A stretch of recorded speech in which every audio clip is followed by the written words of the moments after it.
அஸ்ஸலாமு அலைக்கும் வரஹ்மத்துல்லாஹி வபரகாத்துஹு. தொடர்ந்து ஆலிமா வகுப்புக்கான பாடங்கள் நமது தளத்திலே நடத்தப்பட்டு வருகிறது. அந்த பாடத்தினுடைய வரிசையில் நாம் அஜினாஸினுடைய பாடப்புத்தகத்தை பார்த்து கொண்டிருக்கின்றோம். இதிலே நாம் இப்பொழுது சுலாசி மஸீது ஃபீஹி 2 எழுத்துக்கள் அதிகமாக உள்ளக்கூடிய பாபுகளை பார்த்து கொண்டு வருகின்றோம். 2 எழுத்துக்கள் அதிகமாக உள்ள பாபுக்கு 5 வசன்கள் 5 பாபுகள் இருக்கிறது என்று நாம் படித்திருந்தோம். அதிலே 2 பாபுகளுக்கு ஆரம்பத்தில் தா அதிகப்படியாக வரக்கூடியதாகவும் மீதமுள்ள 3 பாபுகளுக்கு ஆரம்பத்தில் அலிஃப் அதிகப்படியாக வரக்கூடியதாகவும் இருக்கிறது என்பதையும் சென்ற பாடத்தில் விளக்கியிருந்தோம். அந்த 2 பாடங்களை பார்த்துவிட்டு இந்த பாடங்களை பார்க்க வாருங்கள். இப்பொழுது நாம் 3வது பாபை பார்க்க போகின்றோம். அதாவது சுலாசி மஸீது ஃபீஹிக்கு மொத்தம் 3 பாபு இருக்குது. அதில் முதல் பாபு ஒரு எழுத்து அதிகமானது. அசல் 3 எழுத்து இருக்கும், ஒரு எழுத்து என்ன செய்யும் அதிகமாக இருக்கும். ஆக மொத்தம் 4 எழுத்து. 2வது பாபு 2 எழுத்து அதிகமானது. அதாவது அசல் 3 எழுத்து இருக்கும், அப்புறம் 2 எழுத்து அதிகமாக இருக்கும். ஆக மொத்தம் 5 எழுத்து நிச்சயம் இருக்கும் மாலையில். அதுக்கு 5 பாபு இருக்குது. அதுக்கடுத்து 3வது பாபு என்னென்னா 3 எழுத்து அதிகமானது. 3 அசலான எழுத்து இருக்கும், 3 எழுத்து அதிகமாக இருக்கும். அதை பின்னாடி நம்ம படிக்க போகிறோம். இப்போ நம்ம படிக்கிற 2வது பாபு. 2வது பாபில் 2வது வகையில் 3வது பாபை நம்ம என்ன செஞ்சிட்ருக்குறோம், படிச்சுக்கிட்டு இருக்கிறோம். 2 எழுத்து அதிகமாக உள்ளதுக்கு 5 பாபு இருக்குது. அந்த 5 பாபில் 3வது பாபை தான் நம்ம படிக்க போகிறோம். பழைய பாடத்தை பார்க்காதவர்கள் தயவு கூர்ந்து ஒரு முறை பழைய பாடத்தை பார்த்துவிட்டு புதிய பாடத்தை பார்க்க வாருங்கள். சரி, 3வது பாபு என்ன பார்ப்போம் வாங்க.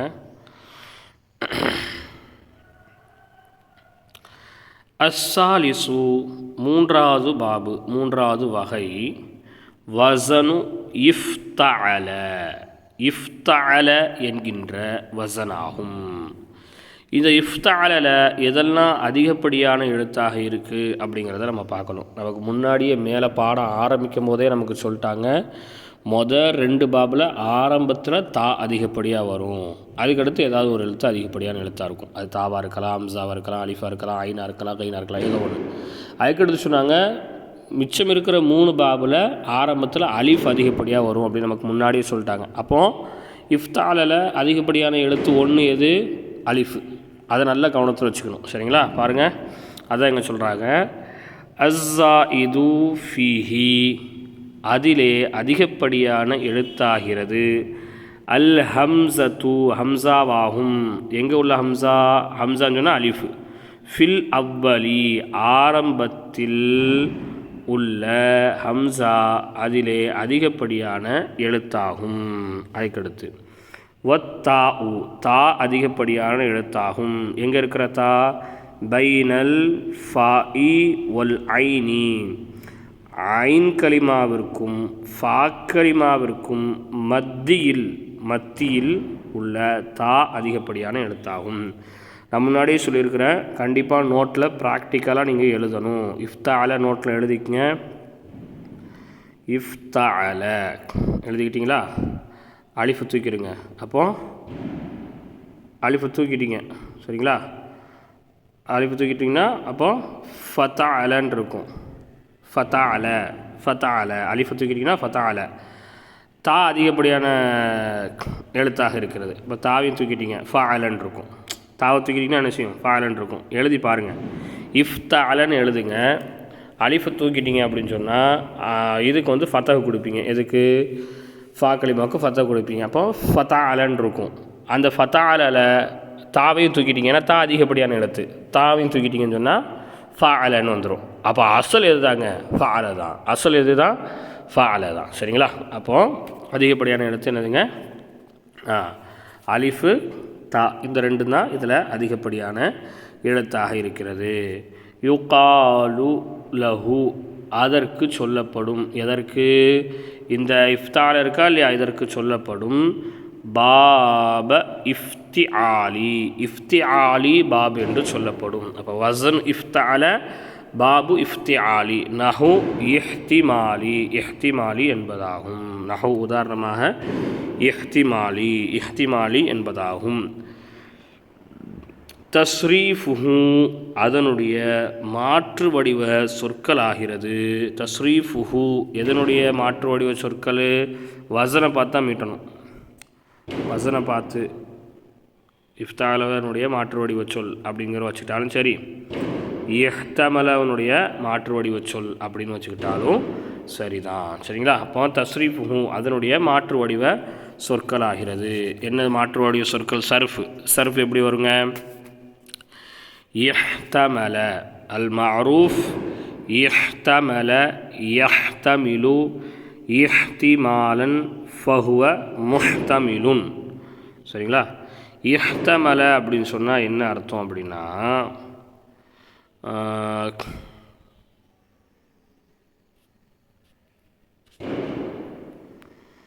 இஹ்தமல லுகத்து இஹ்தமல ஷை ஹம்ல ஷைஉன் அலா லஹ்ரிஹி முதுகின் மீது சுமந்தான். இஹ்தமலனா என்ன அர்த்தம்?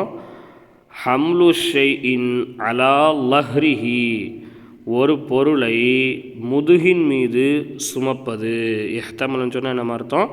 சுமந்தான். சரிங்களா? அப்போ சுமந்தான் வைங்க. அதுவும் தலைக்கு மேலே சுமக்கிறது இல்லை. அலா லஹ்ரிஹி அப்படின்னா முதுகில் சுமக்கிறது. மூட்டை தூக்குறாங்களா இல்லையா, அவங்கள பார்த்தான்னு சொன்னால் முஹ்தமில், ஹாதா முஹ்தமில், இவர் சுமக்கக்கூடியவர், இவர் ஒரு மூட்டை தூக்குறவர், ஒரு கோழி அழின்னு என்ன செய்வாங்க அரபியர்கள் சொல்லுவாங்க. முஹ்தமில் அப்படின்னா சுமக்கக்கூடியவன். அப்படியான அந்த ஆரம்ப காலகட்டங்களில் வந்து மூட்டை தூக்கி தான் என்ன செய்வாங்க, எல்லாருமே பொழப்ப ஓட்டுவாங்க. ஒன்று மூட்டை தூக்குவாங்க, இல்லைன்னா அந்த ஆட்களை வச்சு பல்லாக்கில் தூக்கிட்டு போகிறது. இந்த மாதிரி ஆட்களுக்கெல்லாம் அன்றைக்குள்ள பேர் என்னது? முஹ்தமில். ஒரு முஹ்தமிலை கூப்பிடு, நீங்கள் நம்ம டிரைவரை கூப்பிடுன்னு சொல்கிறோமா இல்லையா, அந்த மாதிரி முஹ்தமில் அப்படின்னு சொன்னால் சுமக்கக்கூடியவர்னு அர்த்தம். சரி பாருங்கள், முதுகின் மீது சுமக்கக்கூடியவர். இப்போ என்ன அர்த்தம்? இஹ்தமல சுமந்தான், யஹ்தமிலு சுமப்பான், இஹ்திமாலன் சுமக்குதல், ஃபஹுவ முஹ்தமிலுன் அவன் சுமக்கக்கூடியவன். அப்போ இந்த இஹ்தமலில் எது அதிகப்படியான எழுத்து? இந்த அலிஃப் அதிகப்படியான எழுத்து, இந்த தா அதிகப்படியான எழுத்து. அப்போது அசல் எப்படி இருக்கும்? ஃபஅல மாதிரி ஹமல. அசல் எப்படி இருக்கும்? ஹமல. அசல் எப்படி இருக்கும்? ஹமல. இதுலேயும் நம்ம அதிகப்படியான எழுத்தை பார்க்கணும். அசல் எப்படி தான் இருக்கும்? ஹமலன் தான் இருக்கும். இந்த இருக்குது பார்த்தீங்களா? ஹம்லஹூ, ஹமல தான் ஹம்லஹூன்ட்டு இங்கே என்ன செய்யுது இருக்குது, புரியுதுங்களா? ஹமல இந்த இருக்குது பாருங்க, ஹமல ஷை இந்த இருக்கா, இதுதான் அசல். ஹமல ஷை இருக்கா? இப்போ இப்படி தான் என்ன செய்யும் இருக்கும் அசல். எல்லாத்துலேயுமே எல்லா பாபிலையுமே நீங்கள் மேலே வசனில் வந்து எதெல்லாம் அதிகப்படியான எழுத்துன்னு சொல்கிறாங்களோ அந்த வசனுக்கு கீழே வரக்கூடிய சர்ஃப்லேயும் அதெல்லாம் அதிகப்படியான எழுத்தாகத்தான் என்ன செய்யுது இருக்குது. மாலியில் மட்டும்தான், முல்லாரியில் இல்லை. சரிங்களா? அதையும் கவனத்தில் வச்சுக்கணும். சரிங்களா? சரி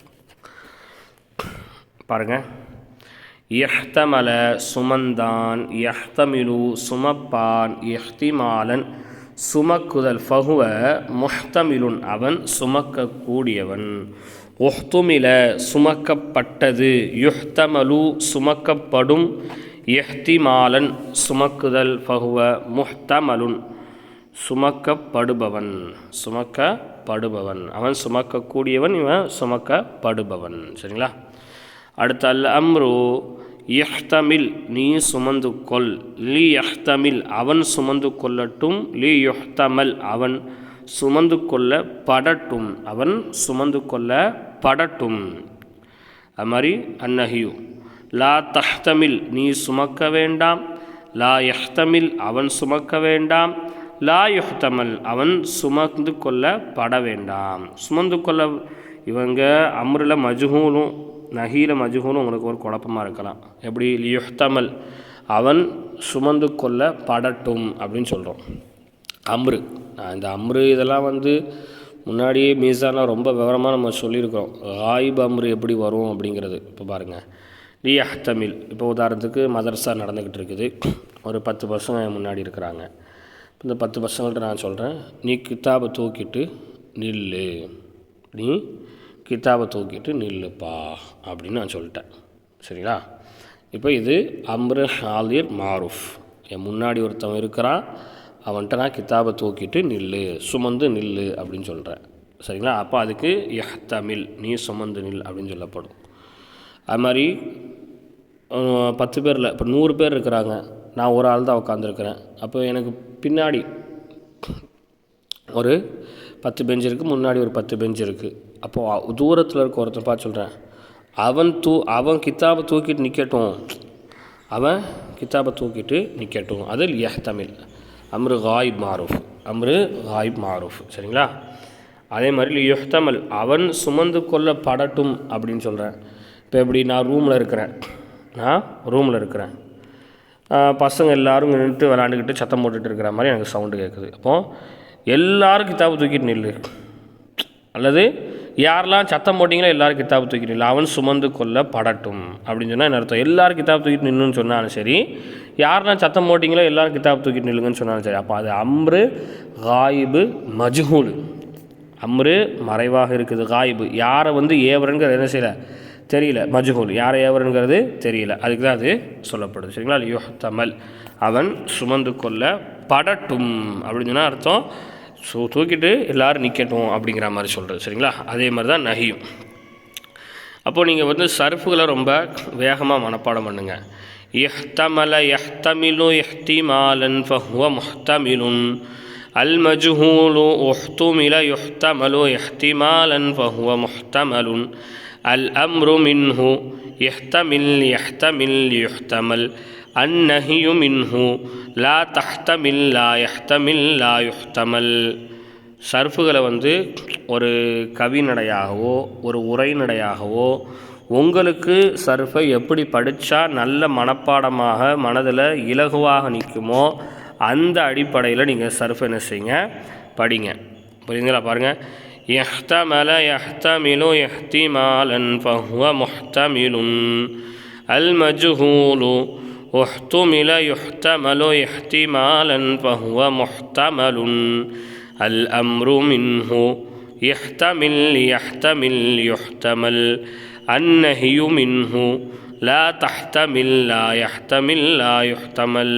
இப்போ இந்த சர்ஃபுகளை மனப்பாடம் பண்ணிக்கங்க. அப்போது சர்ஃபுகளை மனப்பாடம் பண்ணுறதோட அதனுடைய சீகாக்களையும் செய்யுங்க, கண்டிப்பான முறையில் மனப்பாடம் பண்ணிங்க. இப்போ யஹ்தமல, அவன் ஒரு ஆண் சுமந்தான். அப்போ அவன் ஒரு ஆண் சுமந்தான்னா அதுக்குள்ளே என்ன சீகா இருக்கும்? சீகத்துல் வாஹிதுல் முதக்கரில் அப்படிங்கிற அந்த சீகா இருக்கா இல்லையா, அந்த சீகாவையும் என்ன செஞ்சுக்கங்க, மனப்பாடமாக வைத்து கொள்ளுங்கள். ஃபாலவினுடைய சீகா தான் இஹ்தமலவுக்கு வரும். அப்போ எதெல்லாம் அதிகப்படியான எழுத்தாக வருது அப்படிங்கிறத பார்க்கணும். அப்போ சுலாசி மசீது ஃபீஹியில் 2வது பாபில் 2வது வகையில் 3வது பாபை நம்ம முடிச்சிருக்கிறோம். இப்போ 4வது பாபு. சரிங்களா? 4வது பாபு. 4வது பாபில் என்னெல்லாம் அதிகப்படியாக வருது பாருங்கள். அர்ராபிஉ, 4வது பாபு. வசனு இன்ஃபஅல என்கின்ற வசனாகும். இப்போ இது நீங்கள் எழுதிக்கணும். இன்ஃபஅல அப்படிங்கிறத நோட்டில் கண்டிப்பாக எழுதிக்கங்க. அஸ்ஸா இது ஃபீஹி, இதிலே அதிகப்படியான எழுத்தாகிறது.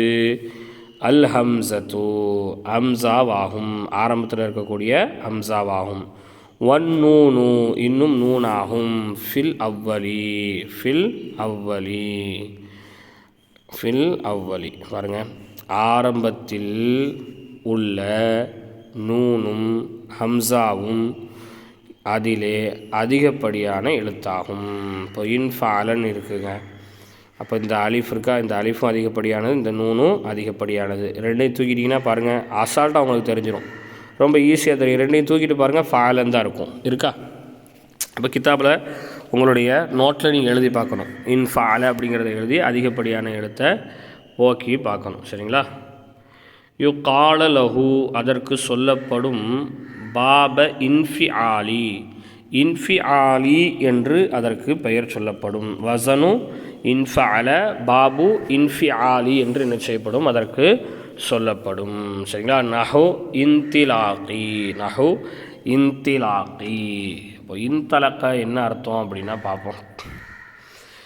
இன்தலக்க ஹாதல் பாபு லாசிம்.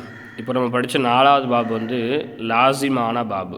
லாசிம்னா என்ன, முத்தாத்தினா என்ன அப்படிங்கிறது நமக்கு தெரியும். இருந்தாலும் ஒரு தடவை நினைவுபடுத்திக்குவோம். லாசிம் அப்படின்னு சொன்னால் ஒரு ஃபாயிலிடமிருந்து மஃபூலின் பக்கம் செயல் கடக்காது. முத்தாத்தின்னு சொன்னால் ஒரு ஃபாயிலிடமிருந்து ஒரு மஃபூலின் பக்கம் செயல் கடக்கும். சரிங்களா? அதாவது செய்யக்கூடியவனிடமிருந்து செயலை பெறுபவன் மீது கடந்தால் அதற்கு பெயர் முத்தாத்தி. அடித்தான், இப்போ அடித்தான் சொன்னாலே அடிங்கிற செயல் ஒருவனிடம் இருந்து பிறந்து ஒரு பொருளின் மீதோ ஒரு ரப்பரின் மீதோ கடந்தால் தான் அந்த அடிங்கிற அந்த இதே கம்ப்ளீட் ஆகும். அப்போ அது முத்தாத்தி. தூங்கினான், இப்போ தூங்குதல் என்கின்ற செயல் அவனுக்குள்ளேயே நடக்குது, அப்போ அது லாசிம். புரியுதுங்களா? அப்போ ஹாதல் பாபு, இந்த பாபு லாசிமான பாபாகும். இன்தலக்க அப்படின்னு சொன்னால் என்ன அர்த்தம் அப்படின்னா ஜஹப சென்றான்னு அர்த்தம். இன்தலக்கன்னு சொன்னால் என்ன அர்த்தம்? ஜஹப சென்றான்னு அர்த்தம். சரிங்களா? பாருங்கள், அப்போ சென்றான் நடந்து போகிறான். இப்போ நடக்குதல் என்பது ஒரு செயல் தான். அது யாரின் மீது கடக்குதா அப்படின்னு கேட்டால் இல்லை. நடக்குதல் என்பது செயல் அவனுக்குள்ளேயே தொடங்கி அவனுக்குள்ளே என்ன செய்யுது, முடிக்கிறது. அப்போ நடக்குறது, சிரிக்கிறது, தூங்குறது, அழுகிறது, கத்துறது, பசிக்கிறது, அப்படி தானே, வலிக்கிறது, இது எல்லாமே செயல் தான். ஆனால் என்னது, எல்லாமே லாசிமான செயல். செய்யக்கூடிய ஒருவனிடமிருந்து எதிரிலுள்ள ஒருவர் மீது என்ன செய்யாதுங்க, கடக்காது. அப்போ லாசிமான ஃபேலில் மஜ்ஹூல் என்ன செய்யாதுங்க, வராது. மஜ்ஹூலான சர்ஃபே என்ன செய்யாது, மொத்தத்திலேயே வராது. பாருங்கள், மாரூஃப் இன்தலக்க கடந்து சென்றான், என்தலிகு கடந்து செல்வான், இன்திலாக்கன் கடந்து செல்லுதல், ஃபஹுவ முன்தலிகுன் அவன் கடந்து செல்ல கூடியவன். சரிங்களா? இப்போ மஜ்ஹூல் வராது. எப்படி உன்துலிகன் வருமான்னு கேட்டால் நிச்சயாது, வராது. உன்தலக்க அல்லது உன்துலிகன் வருமா, கடந்து செல்லப்பட்டது வருமா? என்னடா கடந்து செல்லப்பட்டுதா அப்படின்னா என்ன கடந்து செல்லப்பட்டது அப்படின்னு சொன்னால் ஒன்றுமே புரியல. கடந்து செல்லப்பட்டான், கடத்தி செல்லப்பட்டான் வேணால் வரும். அது கடத்தி செல்லப்பட்டான்ங்கிறது லாசிம் இல்லை, முத்தாத்தி. ஒரு 4 பேர் சேர்ந்தால் ஒரு ஆள் என்ன செய்ய முடியும், கடத்த முடியும். கடந்து சென்றான், நடந்து செல்லப்பட்டான் அப்படின்னு சொல்ல முடியுமா? நடந்து செல்லப்பட்டானா, நடந்து செல்லப்பட்டான்னு எப்படி வரும்பா? வரவே வராது.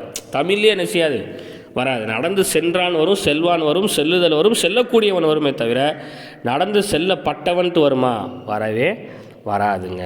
அப்போது மஜ்ஹூல் என்ன செய்யாது, வராது. சரிங்களா? மஜ்ஹூல் வரவே வராது.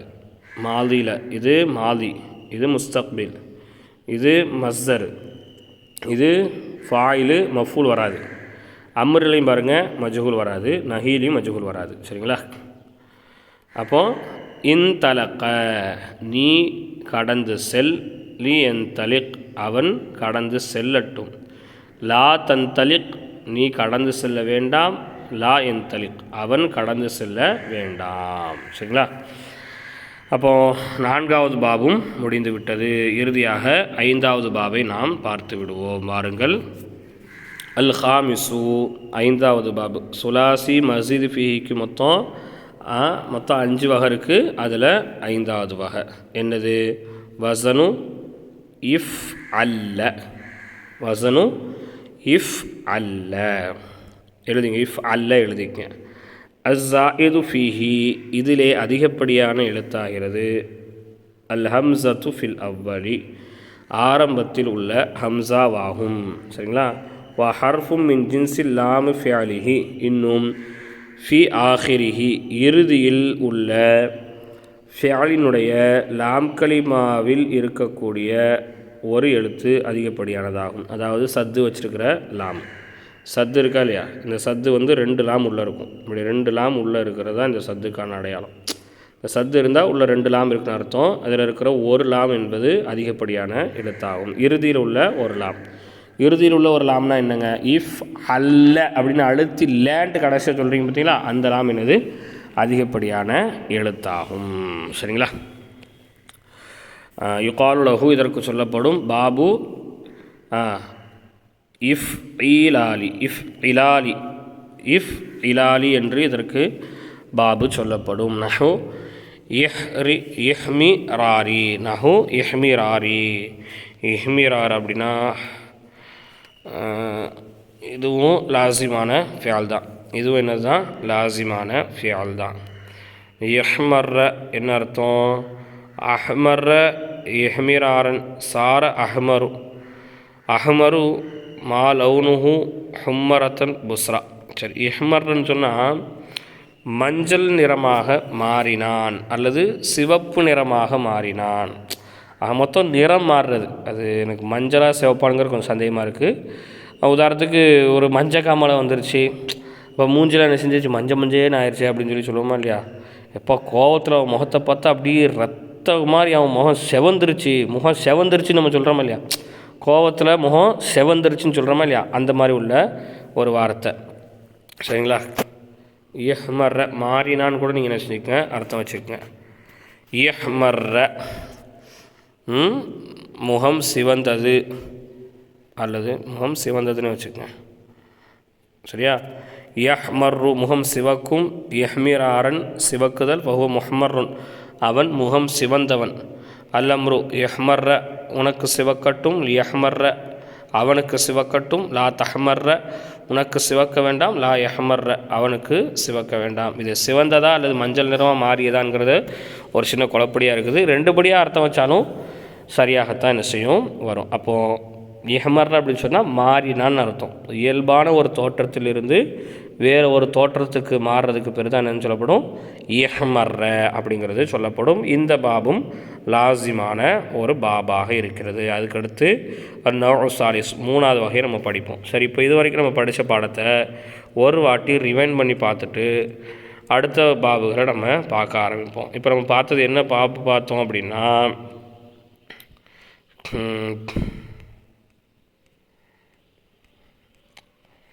இது பார்த்தோம், சுலாசி மஸீத் ஃபீஹி, அப்படி தானே? சுலாசி மஸீத் ஃபீஹி பிஅத்திபாரி ஆததில் ஹர்ஃபிஸ் ஸாயிதி. சுலாசி மஸீத் ஃபீஹி எழுத்துக்களின் எண்ணிக்கை, அதிகப்படியான எழுத்துக்களின் எண்ணிக்கையை கவனிப்பதை கொண்டு சலாசத்து அன்வாயின் 3 வகைப்படும் அப்படின்னு படித்தோம். அதில் நௌஉல் அவ்வலு முந்திய வகை, முதல் வகை எது? நௌஉல் அவ்வலு ஃபிஅலுன் கான மாலிஹி அலா அர்பத்தி அஹ்ரூஃபின். முதல் வகை என்ன அப்படின்னு சொன்னால், அது ஒரு ஃபிஅல் தான், அதனுடைய மாலி 4 எழுத்துக்களின் மீது ஆகியிருக்கும். வஸ்ஸாயிது ஃபீஹி அதில் அதிகப்படியான எழுத்து ஹர்ஃபுன் வாஹிதுன் ஒரு எழுத்தாக என்ன செய்யும் இருக்கும். இப்போ முதல் வகை என்ன, மாலி 4 எழுத்து ஆகிருக்கும், அதிகப்படியான ஒரு எழுத்து இருக்கும். அப்போ அசல் எழுத்து 3 எழுத்து இருக்கும். லஹு அதற்கு இருக்கிறது, சலாஸ்து அவுசானி அபுவாவின் 3 பாபுகள் 3 வசன்கள் இருக்கிறது அப்படின்னு படித்தோம். அப்படி தானே? அப்போது ஒரு எழுத்து அதிகமாக உள்ளதில் பார்த்துக்குங்க, எதெல்லாம் ஒரு எழுத்து அதிகமாக இருக்குது.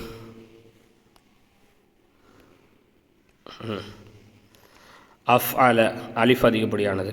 அப்போ அலிஃபை தூக்கிட்டிங்கன்னா ஃபஅல, புரியுதா?